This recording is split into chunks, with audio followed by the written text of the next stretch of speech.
If while you're walking in the middle of the countryside, alone, well, you must know that if you wake up inside a house that you don't know, on a mattress in a room stained with blood, you could have been taken by Evil Kid.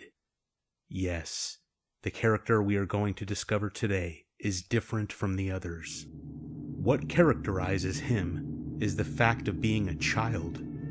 The age of the child is 9 years old. He is elegantly dressed with a blood-soaked knife he uses to kill victims. If you look him in the face, blood comes out of his mouth, nose, and eyes. He is not just any child. In fact, Evil Kid is a kind of zombie. Let's start to understand his story. Evil Kid was born in Kiev, in Ukraine. His name is Roman. He happily grew up with his family. His brother died when he was 5 years old. Roman has always been well and happy. At school, he was fine. He was a very normal child, like everyone else. The only problem that Roman has always had is that he has bad dreams. Or the others were convinced that he had bad dreams. Roman, in fact, woke up at night and began to feel cold and afraid. He always saw the same figure in front of his bed, a strange creature with horns, like a demon. Roman saw the figure staring into his eyes, motionless. It didn't move an inch, but the boy felt its breath. Roman screamed in the night, hiding under the covers. His parents woke up to go see what was going on. They found nothing.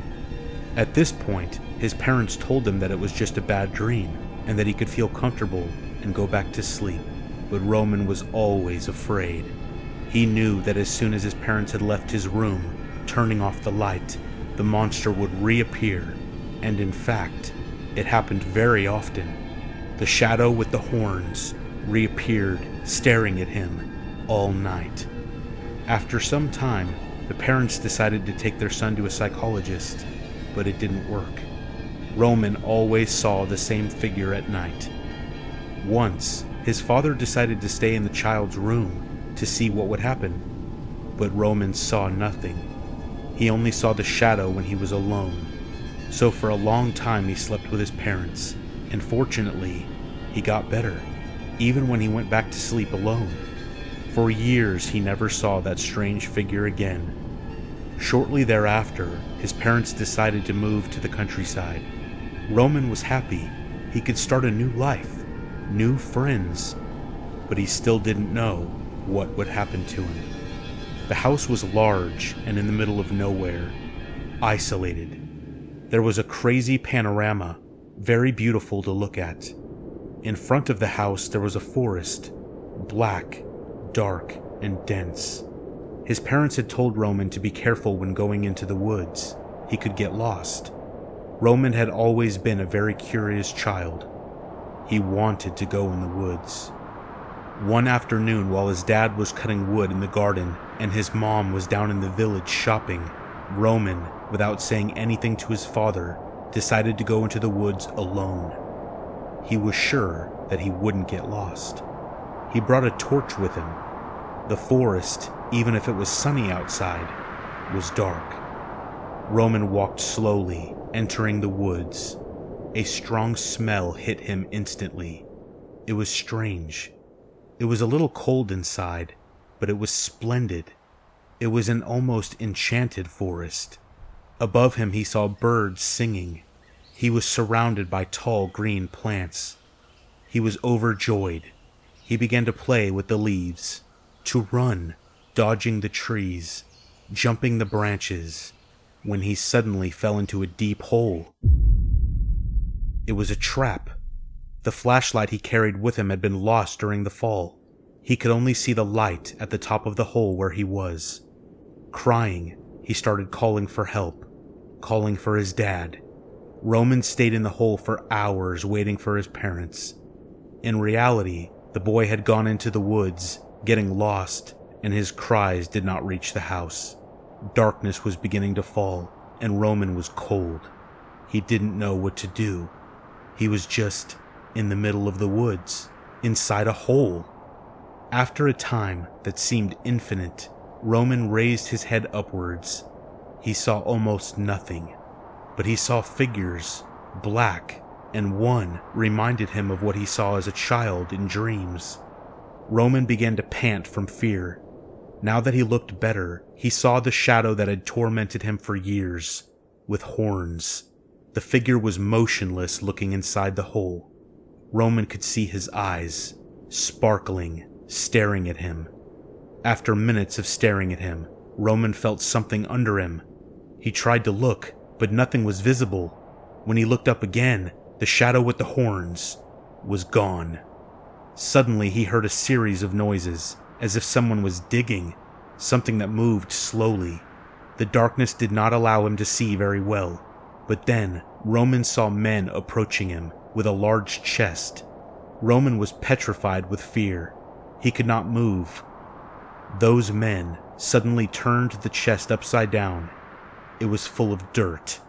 Roman, shouting, was buried from the dirt, suffocating, dying. Those mysterious figures had buried him alive. While this happened, Roman's dad had noticed the absence of his son. He had begun to look for him desperately in the woods by calling him, but he hadn't found him. Returning home in the dark, he and his wife called for help, which began the search that night. But nobody knew that a transformation was taking place in those woods. It was almost 3 a.m. when Roman's mother, going to the kitchen, found that the knife to cut the meat was missing, the largest knife. She immediately started looking for it, but she didn't find it. Worried, she went to the window of her house to look, thinking of her son, where he could be at that moment. Roman, however, was behind her with a knife in his hand. He had already entered the house. Roman's father, after hours of searching, decided to go home and rest a little. He was about to enter when he saw Roman's face from the window, but he was no longer him. The boy had become a zombie, a cursed boy. His gaze was empty. The skin was very white and decaying, and he showed the knife in his hand, stained with blood. Roman's father, terrified, immediately entered the house. He was petrified when he saw his wife slaughtered on the floor. He didn't even have time to speak, to understand what had happened. Roman stabbed him 7 times until he died. Time passed. Nobody ever found the child, Roman, or the evil kid. He had hidden. Nobody had found him. The house where he brings his victims is the same where he killed his parents. We can see that evil kid in the secret room always keeps someone's body to have some fun. To explain it better, he pretends to be a surgeon. Many victims are later buried outside in the garden. Before killing a man, Roman usually cuts a part of the body and then hangs you upside down, waiting for you to bleed to death. With the body pieces he cuts, we don't know exactly what he does.